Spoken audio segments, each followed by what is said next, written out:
ইরানের সঙ্গে বন্ধুত্বপূর্ণ সম্পর্ক শুরুর পর এই প্রথম আর্টিলারি অস্ত্র পদ্ধতি এবং আগ্নেয়াস্ত্রের পরীক্ষা চালালেন যুক্তরাষ্ট্র ও দক্ষিণ কোরিয়ার চরম শত্রু উত্তর কোরিয়ার সর্বোচ্চ নেতা কিম জং উন।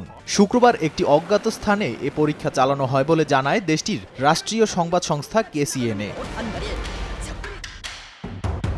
কেসিএনএ কিছু ছবি প্রকাশ করেছে, তাতে দেখা গেছে আর্টিলারি অস্ত্র পদ্ধতি বেশ ভালো করে পর্যবেক্ষণ করছেন কিম। এরপরে তার নির্দেশে পরীক্ষা চালায় দেশটির প্রতিরক্ষা কর্তৃপক্ষ।